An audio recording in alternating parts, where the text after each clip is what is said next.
Eh bien, bonjour à tous, j'espère que vous allez bien. Aujourd'hui, nouvelle vidéo actu jeux vidéo manga. On va commencer par le manga. Alors, je dois bien vous avouer qu'il n'y a pas trop d'actualité en ce moment au niveau manga. Mais bon, il y en a quand même quelques-unes. On va voir ça tout de suite. Avec, pour les fans de musique et de jazz, Glénat va confirmer la suite de Blue Giant qui va s'intituler Blue Giant Momentum.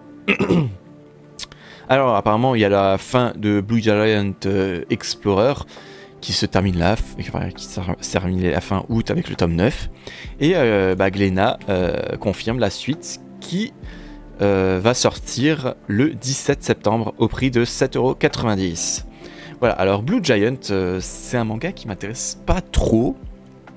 Mais vu tout l'engouement qu'il y a autour de ce manga, je vais peut-être le mettre sur ma wishlist. Parce que moi je suis pas trop fan de manga, de tranches de vie comme ça. Mais voilà, ça parle de musique, de jazz, c'est assez original. No why not, voilà, pourquoi pas. Je vais peut-être le mettre sur ma wishlist si je le trouve pour pas trop cher. En tout cas, c'est un manga qui m'intrigue énormément. Voilà, si vous l'avez vu, dites-moi si c'est vraiment bien. Pour que je me fasse vraiment une avis, mais bon, ça a l'air, en tout cas. On va continuer avec l'actualité de Jujutsu Kaisen. Il va y avoir un film qui va sortir au cinéma, qui va s'intituler Le Trésor caché, mort prématurée. Et donc il va sortir le 8 et 10 août 2025. Par contre, ce sera exclusivement en japonais, sous-titré français. Voilà, donc il n'y aura pas de VF. Alors, moi, Jujutsu Kaisen, c'est un manga qui me donne énormément envie. Je me suis vraiment rien spoil sur ce manga.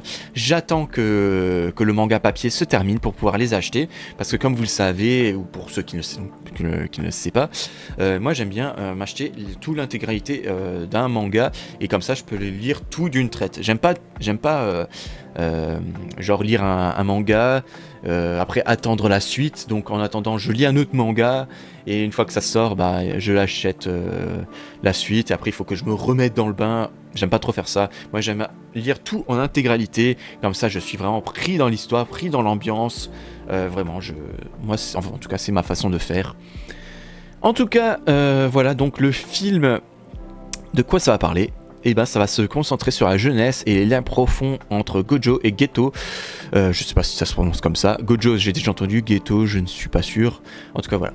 Mise à l'épreuve lors d'une mission fatidique. Pour sa sortie au cinéma, il bénéficiera d'un son remixé pour une expérience immersive sur grand écran. Donc voilà, pour les fans de Jujutsu Kaisen, soyez prêts le 9 et 10 août pour le film. Et maintenant, on va passer sur l'actualité jeux vidéo.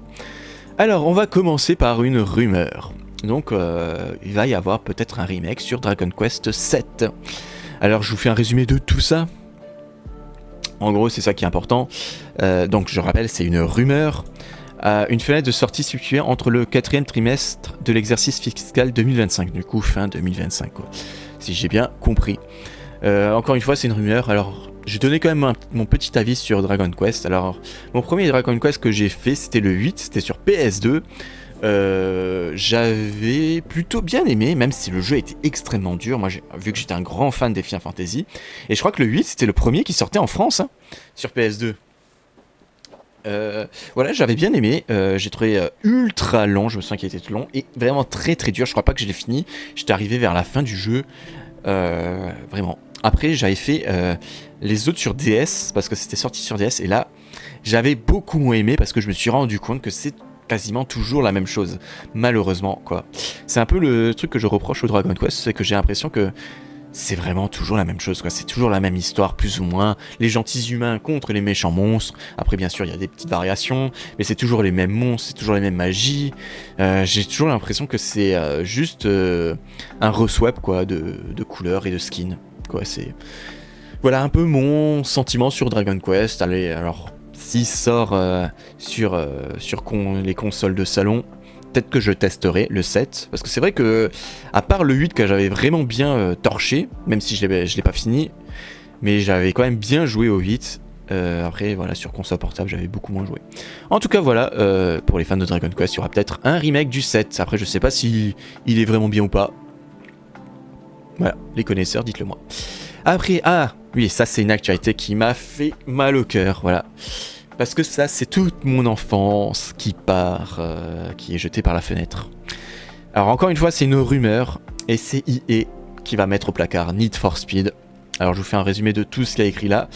Et ben c'est, alors je répète, c'est une petite rumeur, mais bon, il y a apparemment EA se désintéresse de plus en plus de la licence Need for Speed. Voilà, c'est la licence ne vend plus autant que dans les années début 2000. Et vraiment là, c'est vraiment toute mon enfance. Voilà, Most Wanted, Underground, vraiment des jeux mais incroyables. J'étais pas vraiment fan de jeux de course, mais franchement les Need for Speed, j'ai adoré, vraiment de l'arcade, du fun pur jus, vraiment qu'on faisait assez souvent avec les jeux début 2000. Voilà, les Burnout, j'avais le 4, je crois le Revenge, voilà, vraiment que du fun avec de cette OST de malade où t'avais du métal vraiment qui collait parfaitement bien avec ce jeu de course. En tout cas voilà, je voulais un peu revenir sur cette actu parce que ça, quand j'ai lu ça, bah, ça m'a fait un peu mal au cœur. Vraiment, je vais pas vous le cacher, là c'est mon moi adolescent, enfant là qui pleure là. Même si je dois bien avouer que c'est vrai que à part les Underground et Most Wanted, j'ai pas fait les derniers qui sont sortis, les Hot Pursuit, je l'ai pas fait. Je savais même pas qu'il y en avait un qui était sorti en 2022 qui s'appelle Unbound. Je ne savais même pas.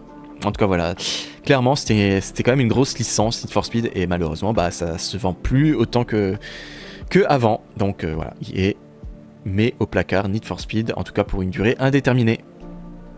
Et on va finir par la grosse annonce, qui est, il y a une fuite des prix de la ROG Ally, du coup la prochaine console. Alors je rappelle, c'est l'association entre Asus ROG et Xbox qui vont sortir une console portable. Alors je pense pour concurrencer un peu la Switch, et donc il y a le prix qui a été fuité. Et donc il y aura deux consoles, un peu comme les deux Xbox de la série S, série X. Donc il y aura une première console à 599€ pour la ROG Xbox Ally. Voilà, donc 600 balles. Et 899,99€ pour la ROG Ally X, qui est normalement plus puissante.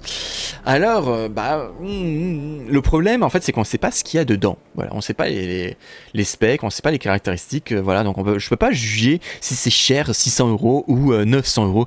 900€, ça me paraît quand même excessif. Hein, c'est vraiment cher. Hein. Pour 900€, on peut quand même avoir un PC assez moyen, un PC fixe, en tout cas la tour, pour 900 balles. Donc voilà. Après, je pense pas que ça va beaucoup. Enfin, la 900€, je pense pas qu'elle va beaucoup se vendre. C'est vraiment trop cher. La 600€, no, why not? Pourquoi pas? Ça me paraît pas excessif. Après, encore une fois, on sait pas trop ce qu'il y a dedans. On sait pas trop la puissance. Mais voilà, en tout cas, la Switch 2, elle coûte combien? Elle coûte 500€ avec Mario Kart. Je pense pas qu'elle va réussir à concurrencer la Switch 2. Pour moi, concurrencer la Switch 2, ils auraient dû la mettre au même prix. Voilà, donc 500€, voilà, juste 500€ sans jeu. Pourquoi pas, là ça se discute, mais là, comme dit, 600€, pourquoi pas, mais 900€, j'y crois pas du tout. En tout cas, il y aura quelques petits trucs dedans on sait, du coup, il va y avoir un OS Windows remanié. Alors ça peut être pas mal, parce que si on peut mettre un émulateur dedans, alors là, ça va être vraiment la console portable ultime, quoi. C'est-à-dire, tu pourras jouer aux jeux récents et à toutes les émulations. Ça, vraiment pas mal. On pourra jouer tous les jeux Play Anywhere. Donc, après ça, je sais pas encore quel jeu va être Play Anywhere. En tout cas, alors, je vais revenir dessus. Parce que là, il y a le second truc que je voulais dire. Alors, le but est de tout réunir: jeux Windows Store, Game Pass, PC, Cloud, Steam et GOG. Donc voilà, ce que je voulais dire, c'est que sur Steam, je n'ai pas vu encore le truc Play Anywhere. Donc peut-être que j'ai mal vu, et peut-être que ça va être mis. En tout cas, sur GOG non plus, j'ai pas vu ça. Voilà, donc je ne sais pas s'il y aura beaucoup de jeux qui vont être compatibles avec cette console. Donc encore une fois, le prix, pour l'instant, on ne sait pas trop si ça les vaut ou pas. Il y aura également une fonction de lecture à distance avec la Xbox Series. Alors là, qu'est-ce que ça veut dire? Ça veut dire du jeu en streaming, comme faisait la Wii U. Ça, pourquoi pas, pour ceux qui veulent jouer aux toilettes ou dans leur lit. Pourquoi pas. Après, si on peut streamer tous les jeux et qui ne sont pas compatibles anywhere, pourquoi pas? Je dis pas le contraire. Et après, comme pour les autres consoles du genre, on pourra connecter à un écran. Voilà, bon. Ça, c'est pas mal. Ça veut dire t'achètes cette console, tu pars en vacances, en plus là c'est la période, du coup t'as vraiment tout ton catalogue Steam, GOG, Game Pass, Windows Store, tous les jeux que t'as achetés. Tu le branches juste sur la télé où t'es parti en vacances, et hop là tu peux jouer à tes jeux. Pourquoi pas, dans une grande qualité, ou bien jouer en portable normalement. Encore voilà, pourquoi pas. Qu'est-ce qu'ils disent un peu sur les commentaires là? Pas de surprise sur le prix en effet, c'est une belle console portable qui se dispose dans la même bibliothèque. Ouais voilà, ok. Voilà, trop encombrant pour du portable. Encombrant, je pense pas. Je pense que ça veut être plutôt une console transportable et pas une console portable. Je pense que c'est plutôt ça la logique du truc. C'est-à-dire tu l'emmènes, hop là tu peux jouer normalement, ou bien tu la branches sur ta télé, hop là tu peux jouer à tes jeux. Voilà, pareil là, trop cher. Ouais. Pour le Grand Prix, trop de contraintes pour les stations courant. Bah, ouais, c'est vrai, on sait pas non plus la batterie, qu'est-ce que ça va donner. Voilà, bon. Voilà, il y a encore beaucoup de questionnements qu'il y a sur cette console pour savoir si le prix est excessif ou non. Pour moi, c'est un peu trop excessif, mais pourquoi pas. En tout cas, voilà, on s'arrête là pour l'actualité du moment. Je vous souhaite à tous une très bonne journée, une très bonne soirée. Soyez gentils dans les commentaires, ayez l'esprit shonen et cap de fin.